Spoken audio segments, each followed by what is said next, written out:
नमस्कार. सुदर्शन मराठीच्या महामंथन या कार्यक्रमात आपल्या सगळ्यांचं मनपूर्वक स्वागत. मी डॉक्टर उदय निरगुडकर. सुदर्शन मराठी नेहमीच देशाच्या हिताचे, हिंदूंच्या हिताचे कार्यक्रम सादर करत असते. इतर कोणीही जे विषय घेणार नाहीत ते विषय इथे आवर्जून घेतले जातात, कारण इथे राष्ट्रीयत्व याच विषयाला सर्वात अधिक महत्व दिलं जातं. आणि म्हणूनच मी आज एक विषय घेऊन येतोय आणि तो म्हणजे वक्फ बोर्ड. हा कार्यक्रम पाहत असणाऱ्या अनेकांना वक्फ बोर्ड म्हणजे काय याची माहिती नसेल, कारण वर्तमानपत्रामध्ये कधी काही एखादी येणारी छोटीशी बातमी किंवा कुठेतरी झालेली छोटीशी चर्चा. पण या व्यतिरिक्त हा विषय समस्त हिंदूंसाठी महत्वाचा आहे, याविषयी कोणाला साधी जाणीव सुद्धा नसेल आणि या निवडणुकीच्या रणधुमाळीत हा मुद्दा तर कधी चर्चेला येणारच नाही. लक्षात घ्या प्रेक्षको, महाराष्ट्रामध्ये 41,000 गाव आहेत. लक्षात ठेवा, 41,000 गाव आहेत. त्या 41,000 मध्ये 378 निमशहरी गाव आहेत आणि या गावात मिळून तब्बल 1,00,000 एकर, नीट आकडा ऐका, तब्बल 1,00,000 एकर जागा ही वक्फ बोर्डाच्या ताब्यात आहे. याचाच अर्थ असा झाला की 2 एकरापेक्षा थोडीशी जास्त एवढी जागा प्रत्येक खेडेगावात वक्फ बोर्डाच्या नावाने आहे, प्रत्येक खेडेगावात. आणि हे वक्फ बोर्ड स्थापन केव्हा झालं? मुळात कायदाच 1954 आहे आणि हा जो कायदा 1954 आहे त्याच्यानुसार 1960 मध्ये वक्फ बोर्डाची महाराष्ट्रात आपल्याकडे स्थापना झाली. आणि या 60-65 वर्षामध्ये या वक्फ बोर्डाची जी श्रीमंती आहे ती श्रीमंती किती मोठी आहे बघा. मोठ्या मोठ्या उद्योगपतींना लाजवेल, मोठ्या मोठ्या सरकारी आस्थापनांना बुचकळ्यात पाडेल अशी इतकी प्रचंड जमिनीची मालमत्ता यांच्याकडे 64 वर्षात 1,00,000 एकर इतकी जमा कशी झाली असा सवाल पैदा होतोय. आज हा कार्यक्रम तुम्ही बघाल, रात्री झोपाल आणि दुसऱ्या दिवशी जेव्हा सकाळी उठाल त्यावेळेला या आपल्या महाराष्ट्रातली जवळपास 4 एकर जमीन वक्फ बोर्डाने घशात घातलेली असेल. याचं कारण दरवर्षी 1,500 एकर जमीन वक्फ बोर्ड एकट्या महाराष्ट्रात घशात घालत आहे. लक्षात आलं तुम्हाला विषय आणि त्याचं गांभीर्य? लक्षात घ्या, हे झालं महाराष्ट्राचं. आपल्या देशामध्ये वक्फ बोर्डाकडे 8,00,000 एकर तब्बल एवढी जमीन आहे. मागच्या 60 ते 5 वर्षात कुठून आली ही जमीन? आणि त्यातली सर्वात महत्वाची गोष्ट म्हणजे 2009 साली या बोर्डाकडे केवळ 4,00,000 एकर जमीन होती आणि संपूर्ण देशात आता तो आकडा आहे 8,54,000 एकरचा. म्हणजे याचाच अर्थ 2009 पासून आजपर्यंत म्हणजे 13 वर्षात त्यांची मालमत्ता, हे सगळे पैसे दुप्पट झाले. कशामुळे झाले? यांच्या उत्पन्नाचा स्रोत काय? यांच्याकडे जमिनी आल्या कुठून? महाराष्ट्रामध्ये जवळपास 23,566, मी आकडे अत्यंत जबाबदारीनं बोलतोय, 23,566 मालमत्ता आहेत. त्यातल्या एकट्या संभाजीनगरमध्ये 15,877 मालमत्ता आहेत. 15,877 मालमत्ता एका वक्फ बोर्डाच्या, ज्याची स्थापना 50-60 वर्षापूर्वी झाली. अहो कशाला म्हणतात एवढ्या मोठ्या मालमत्ता? आणि या मालमत्तातला सर्वात कळीचा मुद्दा आहे, त्याच्यामुळे आपल्याला या मालमत्ता यांच्याकडे कशा आल्यात ते कळेल आणि ते त्यांच्या अधिकृत वेबसाईटवर त्यांनी कबूल केलेले आहे. आणि ते म्हणजे या 15,877 जागांपैकी, मालमत्तांपैकी जवळपास 60% जागा या अतिक्रमित, म्हणजे अतिक्रमण किंवा अतिक्रमणाचे खटले ज्यांच्यावर आहेत अशा आहेत. हे लँड ग्रॅबिंग म्हणजे इस्लामी भारताची सुरुवात तर नाहीये ना? अशा प्रकारे जमिनी बळकावून एक दिवशी हा देश, या देशाचा तिरंगा आपला व्हावा आणि तिकडे आमचा हिरवा चांद यावा, अशी तर काही ही योजना नाहीये ना?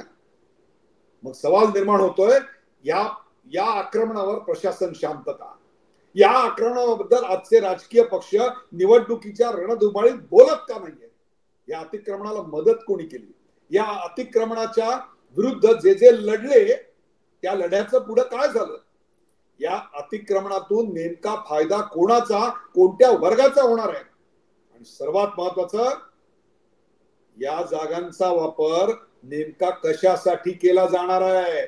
आता ज्या जागा त्यांच्या ताब्यात आहेत त्या जागांचा वापर देशविघातक गोष्टींसाठी होत नाही याची गॅरंटी कोण देणार? एकीकडे देशाला विकसित करायची गॅरंटी आणि दुसरीकडे देशाला इस्लाम करायची गॅरंटी, असा हा लढा आहे का? 2047 साली आपल्याला विकसित भारत हवा आहे का आम्हाला इस्लामिक भारत हवाय? हाच सवाल आहे.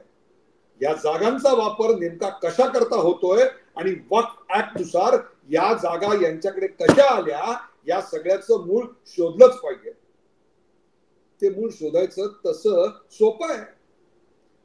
महाविकास आघाडीच्या काळात महाराष्ट्रामध्ये 2022 साली 2 गणंगांना या वक्फ बोर्डावर नेमलं गेलं होतं.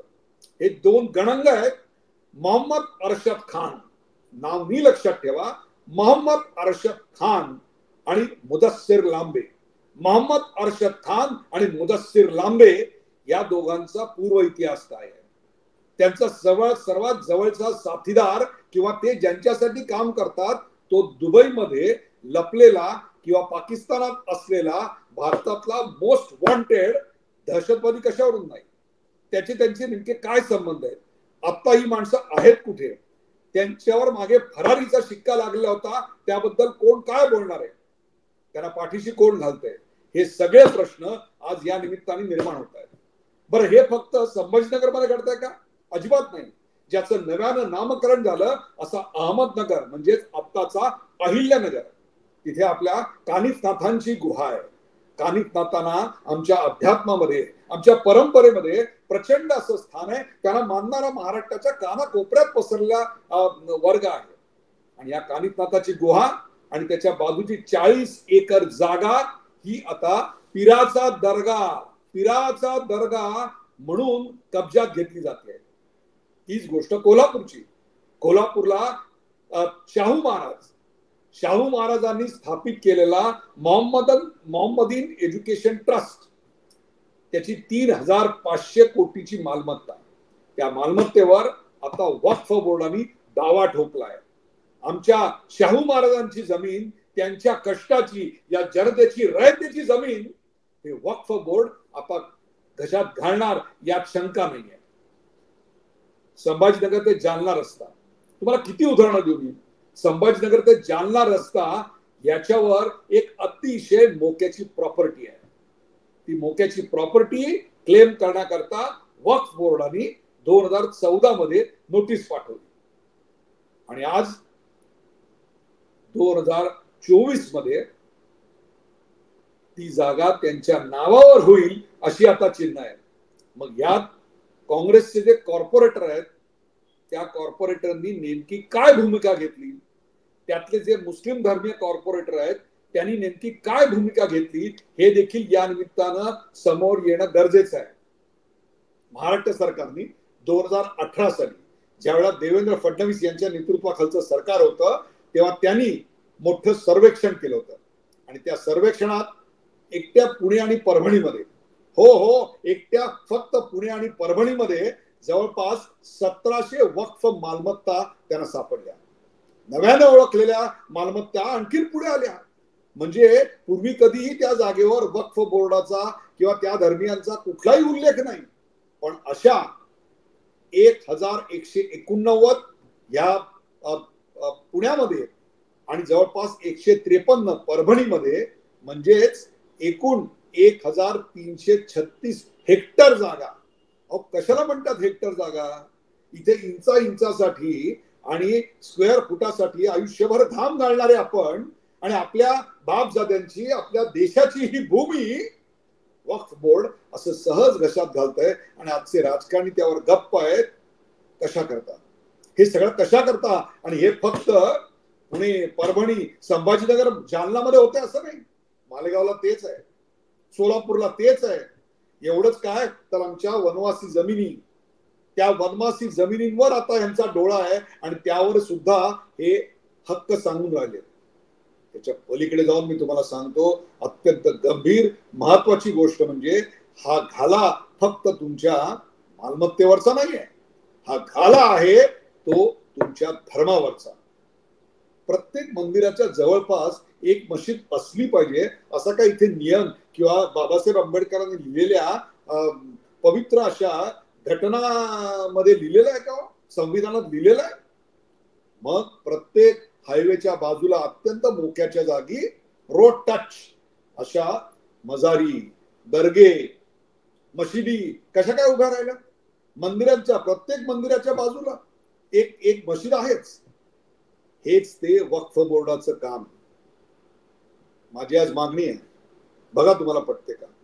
या निवडणुकीच्या निमित्ताने तुमच्याकडे मतदार म्हणून जेव्हा उमेदवार मतं मागायला येतील तेव्हा त्यांना या वक्फ बोर्डाच्या बद्दल त्यांचं मत काय ते विचारा आणि याची गरज काय आहे तेही विचारा. आणि यांच्या अशा प्रकारच्या अतिक्रमणवादी, देशाला घशात घालू इच्छिणाऱ्या, देशाला इस्लाम बनवू पाहणाऱ्या या कारवायांना तुम्ही काय पायबंद घालणार आहात तेही विचारा. हीच ती वेळ, हाच तो क्षण. यावेळी आपण जर ह्या उमेदवारांकडून हे वदवून घेतलं नाही तर कदाचित उद्या या देशामध्ये फक्त आणि फक्त नमाज ऐकू येईल. धन्यवाद.